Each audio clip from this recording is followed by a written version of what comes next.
जय हिंद दोस्तों, वंदे मातरम। पश्चिम बंगाल के मुख्यमंत्री शुवेंदु अधिकारी के पीए चंद्रनाथ रथ हत्याकांड के मामले में अब बाजी पूरी तरीके से पलट चुकी है। दरअसल मऊ जेल से गिरफ्तारी के बाद में अब इस केस ने एक नया मोड़ ले लिया है और इस गिरफ्तारी के बाद में जो कड़ी दर कड़ी हैं वो दोस्तों आपस में जुड़ती चली जा रही हैं और कहीं ना कहीं सीबीआई ने अब वो रास्ता भी ढूंढ निकाला है जिसके जरिए जो इस केस का मास्टरमाइंड है, जो असल हत्यारा है, जिसकी इंस्ट्रक्शन पर यह कॉन्ट्रैक्ट किलिंग की गई है, उसकी गर्दन पकड़ने का जो रास्ता है वो एक तरीके से मिल चुका है।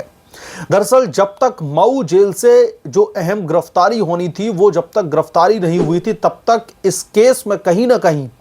सीबीआई भी खुद भटकती हुई दिखाई दे रही थी कि आखिरकार इसकी कड़ियां कहां पर जाकर के जुड़ेंगी। लेकिन दोस्तों इस गिरफ्तारी ने अब इस केस की तमाम कड़ियों को आपस में जोड़ दिया है और अब यह साफ दूर तक दिखाई देने लगा है कि इस केस में जो 7 लोगों की गिरफ्तारी हुई है उनसे इंटेरोगेशन के बाद में कैसे इन लोगों के आपस में कनेक्शन निकलते हुए दिखाई दे रहे हैं। और अब दोस्तों पश्चिम बंगाल के वो हुक्मरान जिन्होंने पीए चंद्रनाथ रथ की हत्या का आदेश दिया था वो अब सीबीआई की पकड़ से बहुत ज्यादा दूर रह नहीं गए हैं, क्योंकि मऊ जेल से हुई इस गिरफ्तारी में इंटेरोगेशन के बाद में जो कुछ खुलासे हुए हैं उन्होंने अब सभी को चौंका करके रख दिया है। क्या नए खुलासे हुए हैं, क्या है मऊ जेल का कनेक्शन, सब कुछ डिटेल में हम इस रिपोर्ट में जानेंगे। आप लोगों से गुजारिश है अगर आप लोग चैनल पर नए हैं तो प्लीज चैनल को सब्सक्राइब कर लें और अगर आप लोगों को ये रिपोर्ट पसंद आए तो प्लीज वीडियो को लाइक जरूर करें। दोस्तों अभी एक दिन पहले ही मऊ जेल से गिरफ्तारी होती है और अहम गिरफ्तारी होती है। ज्ञानेंद्र सिंह उर्फ मन्नू की गिरफ्तारी को लेकर के पूरी पश्चिम बंगाल की राजनीति में हाहाकार मच गया था, क्योंकि इस पूरे मामले का जो अभी तक का सबसे बड़ा मास्टरमाइंड है वो ज्ञानेंद्र सिंह उर्फ मन्नू ही है। इसने ही इस केस को कैसे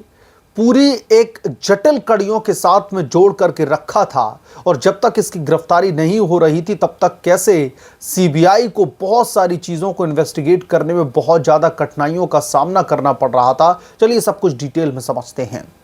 दोस्तों अभी तक चंद्रनाथ रथ हत्याकांड के मामले में 7 लोगों को गिरफ्तार किया जा चुका है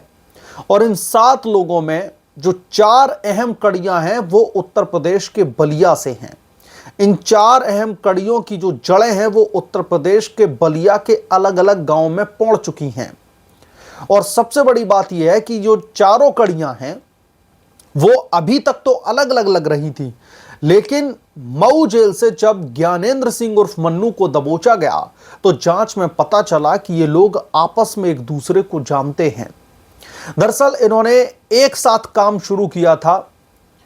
खेतों में पाइपलाइन लगाने का ये लोग काम करते थे और बताया यह जा रहा है कि ये चारों जो अपराधी हैं जिनको अभी तक दबोचा गया है यूपी के बलिया से,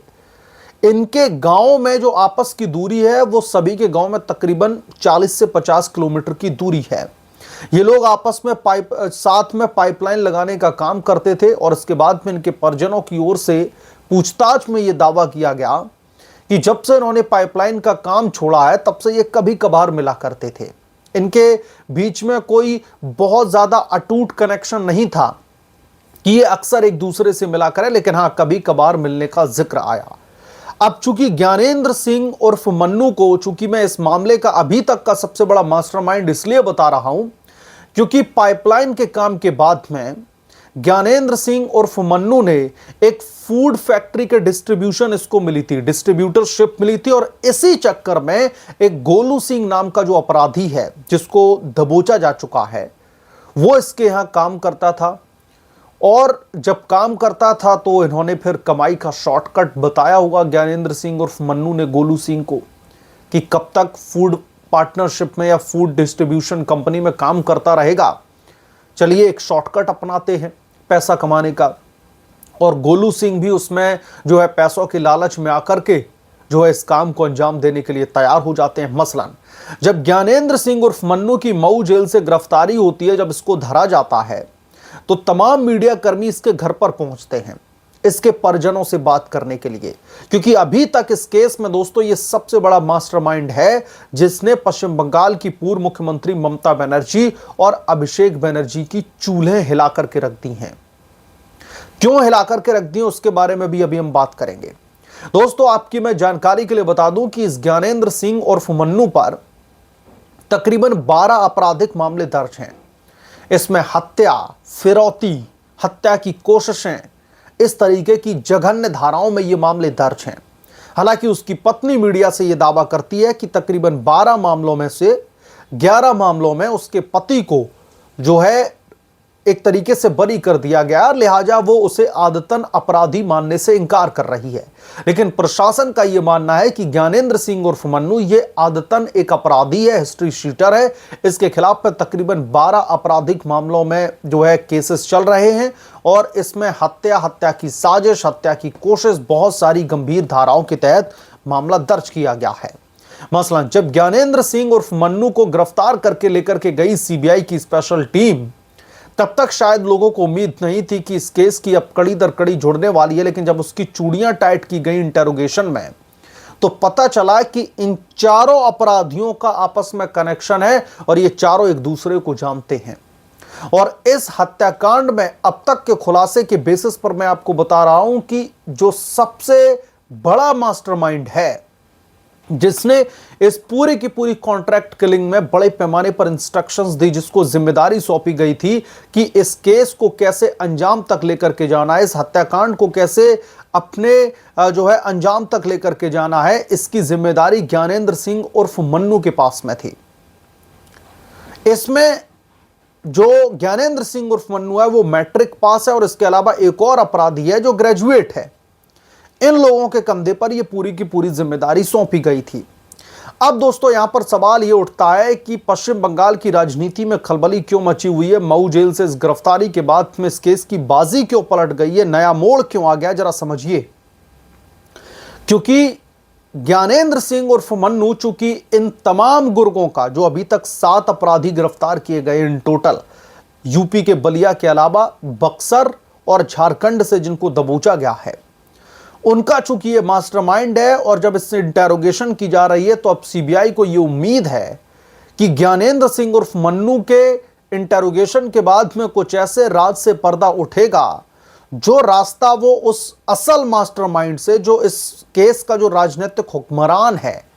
उस तक पहुंचने का जो रास्ता ढूंढ रहे थे, वो रास्ता उन्हें ज्ञानेंद्र सिंह उर्फ मन्नू ही दिखाएगा। और ये कोई ऐसे नहीं बताएगा कि बता देगा कि फला नेता ने इसको सुपारी दी थी, फला नेता इसके कांटेक्ट में आया था, फिर उसके बाद में इसने हत्या को अंजाम दिलवाया। इसकी चूड़ियां जब टाइट की जाएंगी, जब जेल में सीबीआई अपने तरीके से पूछताछ करेगी, तब यह सच्चाई उगलेगा कि इस केस में राजनीतिक कनेक्शन क्या है। और जैसा कि मैंने पिछली रिपोर्ट में भी कहा कि ममता दीदी और अभिषेक बनर्जी बार बार पश्चिम बंगाल की जो कानून व्यवस्था है उसे लेकर के कहीं ना कहीं कटघरे में आकर के खड़े हो जाते हैं। जितनी कोशिश करते हैं ये लोग कि दूर रखा जाए, लेकिन बार बार ये इस केस के इर्द गिर्द घूमने ही लगते हैं। और चूंकि अब सीबीआई ने इस गुत्थी को तकरीबन 80% तक सुलझा लिया है, सिर्फ 20% ही गुत्थी ऐसी बची है जिसके बाद में ये पता चल जाएगा कि इस केस में जो पॉलिटिकल एंगल था, तो किस नेता के कहने पर पीए चंद्रनाथ को मारा गया, इसके पीछे का मोटिव क्या था। क्योंकि शुवेंदु अधिकारी तो इलेक्शन जीत चुके थे, मुख्यमंत्री पद की शपथ भी ले चुके थे, तो आखिरकार क्या ऐसी वजह थी जो पीए चंद्रनाथ रथ की हत्या करना ही इन लोगों को ठीक लगा?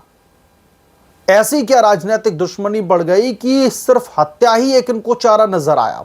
तो इन तमाम सवालों के जवाब दोस्तों बहुत जल्द मिलने वाले हैं, क्योंकि मऊ जेल से इस गिरफ्तारी के बाद में अब इस केस की जो बाजी है वो पूरी तरीके से पलट चुकी है। बहरहाल, आप क्या सोचते हैं इसके बारे में, आपकी क्या राय है, हमें कमेंट करके जरूर बताएं। जल्द मिलूंगा किसी दूसरे बड़े अपडेट के साथ में, तब तक के लिए धन्यवाद। अगर आप लोग चैनल पर नए हैं तो प्लीज चैनल को सब्सक्राइब कर लें और साइड बने बेल आइकन को जरूर प्रेस करें, ताकि जब भी मैं कोई बड़ी खबर लेकर के आऊं तो इसकी नोटिफिकेशन सबसे पहले आपको मिले।